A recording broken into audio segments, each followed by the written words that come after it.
Assalamualaikum warahmatullahi wabarakatuh. Pada kesempatan kali ini, saya dan rekan-rekan saya akan membahas materi mengenai supply chain management. Sebelum mengenal lebih jauh tentang materi supply chain management, saya akan membahas terlebih dahulu mengenai apa yang dimaksud dengan supply chain. Yang dimaksud dengan supply chain yaitu suatu aliran atau jaringan barang, informasi, uang dan jasa dari produsen melalui penyalur pabrik dan gudang sampai dengan ke pelanggan akhirnya atau customer, termasuk juga organisasi dan pemroses yang menciptakan dan mengirimkan kepada pelanggan akhir. Di dalam supply chain juga terdiri dari beberapa perusahaan yang saling bekerja sama untuk menciptakan suatu produk hingga mendistribusikannya produk tersebut sampai dengan ke konsumen. Setelah membahas mengenai tentang apa yang dimaksud dengan supply chain, kemudian selanjutnya ada yang dimaksud supply chain manajemennya. Yang dimaksud dengan supply chain management yaitu suatu ilmu yang mempelajari rangkaian atau metode-metode yang digunakan untuk mengintegrasikan perusahaan-perusahaan yang terkait agar persediaan barang dapat diproduksi dan didistribusikan dengan jumlah, waktu, dan tempat yang tepat pula. Kemudian di dalam suatu supply chain juga terdiri dari beberapa jaringan-jaringan pendukungnya atau jaringan-jaringan yang saling berkontribusi.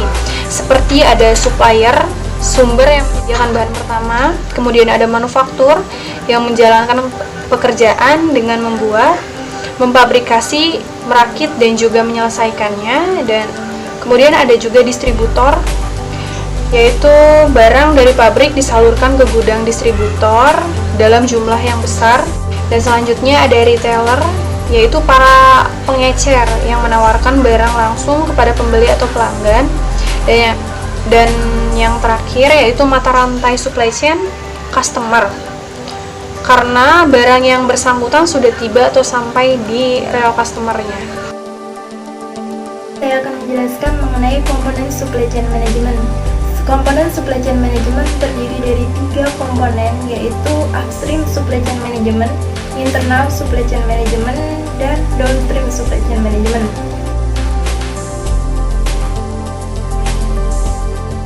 Upstream supply chain management merupakan komponen yang menyediakan berupa informasi bagaimana perusahaan kita berhubungan dengan pihak vendor dari luar. Bisa dikatakan hubungan antara suatu manufaktur dengan supplier. Suatu manufaktur menyalurkan barang ke perusahaan lain yang bisa menjual produknya, bukan ke konsumen langsung. Seperti contoh, perusahaan Android One merupakan manufaktur di bidang handphone. Mereka tidak menjual produknya langsung ke customer, melainkan mereka mengirimkan stok produknya ke perusahaan e-commerce yang menjadi partner dari Android One tersebut, seperti Lazada, Erafone. Internal supply chain management. Internal supply chain management merupakan bagian dari rantai pasokan internal meliputi semua proses in-house yang digunakan dalam mentransformasikan masukan dari para penyalur ke dalam keluaran organisasi itu.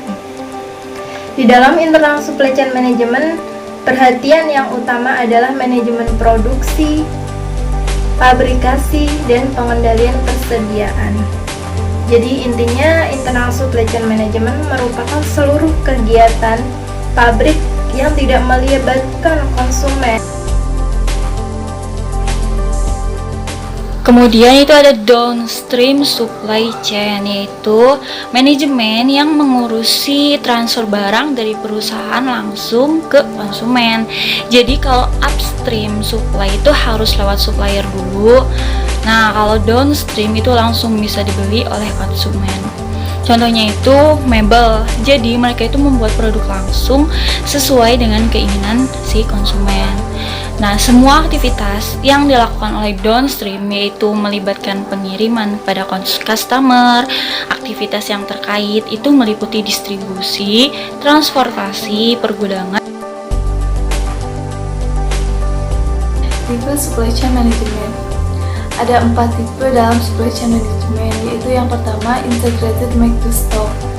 Tipe ini merupakan pelacakan permintaan konsumen pada waktu yang sama atau real time, sehingga proses produksi dapat menyediakan persediaan ulang barang secara lebih efisien. Nah, integrasi dalam tipe ini biasanya dapat dilakukan secara atau dengan cara sebuah sistem informasi yang memadai dalam sebuah perusahaan. Yang kedua ada continuous replenishment. Tipe ini merupakan cara perusahaan memenuhi persediaan ulang secara tetap dengan cara bekerja sama dengan pemasok atau perantara. Apabila proses penyediaan melibatkan banyak pengiriman, sehingga biaya akan semakin tinggi. Oleh sebab itu, maka proses supply chain pun akan buruk. Untuk itu diperlukan integrasi ketat antara proses pemenuhan pesanan dan proses produksi. Informasi yang didapat secara real time mengenai perubahan permintaan sangat dibutuhkan agar proses produksi sesuai jadwal dan penyediaan ulang barang dapat dipenuhi. Yang ketiga ada build to order. Penerapan tipe ini terjadi apabila perusahaan dapat langsung memproduksi saat konsumen melakukan permintaan atau pemesanan. Dan yang terakhir ada channel assembly. Tipe ini merupakan modifikasi dari build to order. Nah, pada model ini komponen produk digabungkan dan dirakit selama pergerakan arus produk melalui saluran distribusi. Proses supply chain management atau proses manajemen rantai pemasok adalah semua proses yang terhubung oleh mata rantai yang berada pada arus perpindahan barang. Proses ini mencakup semua barang yang masih berupa bahan mentah yang kemudian diubah menjadi produk setengah jadi lalu diproses menjadi produk akhir atau barang jadi. Pada proses supply chain management ini ada 3 arus yang harus diperhatikan, yaitu yang pertama arus material, yang kedua arus informasi, dan yang ketiga arus finansial. Yang pertama ada arus material atau arus fisik. Secara sederhana, arus ini merupakan yang paling mudah dilihat karena melibatkan produk mentah dari supplier ke konsumen dan bisa jadi dari konsumen yang dikembalikan seperti return produk, daur ulang, limbah, dan pembuangan.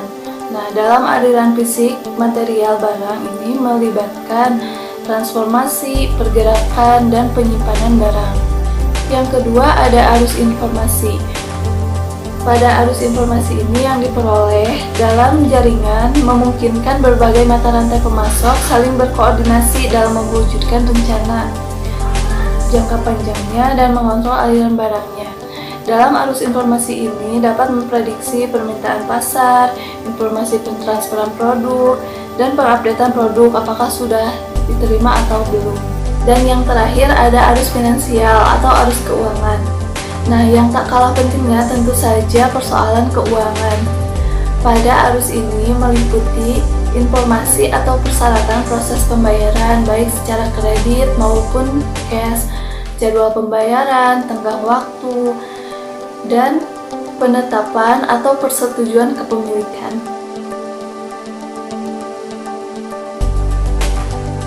Selanjutnya ada contoh supply management pada KFC Indonesia. Semua ayam di KFC itu disuplai oleh supplier. Suppliernya itu adalah Wonokoyo Group. Ayam yang disuplain itu sudah berbentuk potongan sesuai dengan yang dipesan.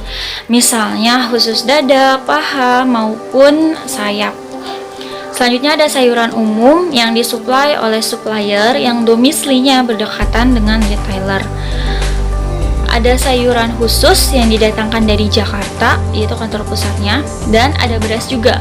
Nah, beras ini itu ada 2 jenis, ada beras non-organik dan organik. Untuk non-organik disuplai oleh supplier lokal, sedangkan untuk organik langsung didatangkan dari kantor pusat Jakarta. Ada kentang juga, jadi bahan ini tuh diimpor langsung dari luar negeri, kemudian dimasukkan ke gudang yang ada di Jakarta. Selanjutnya ada bumbu-bumbu. Nah, bumbu-bumbu yang tersedia di KFC ini lebih dikenal dengan sebutan bumbu 11 macam. Bumbu tersebut langsung didatangkan dari KFC pusat yang terletak di Kentucky, USA. Untuk petani lokal itu yang tadi beras non-organik yang disuplai oleh supplier lokal. Jadi KFC ini mengumpulkan material bahan mentah atau pendukung, lalu bahan tersebut itu diproses menjadi bahan setengah jadi oleh logistik regional. Bahan setengah jadi tersebut disuplai ke berbagai wilayah retailer KFC untuk diolah menjadi makanan siap saji yang akhirnya dihidangkan ke konsumen.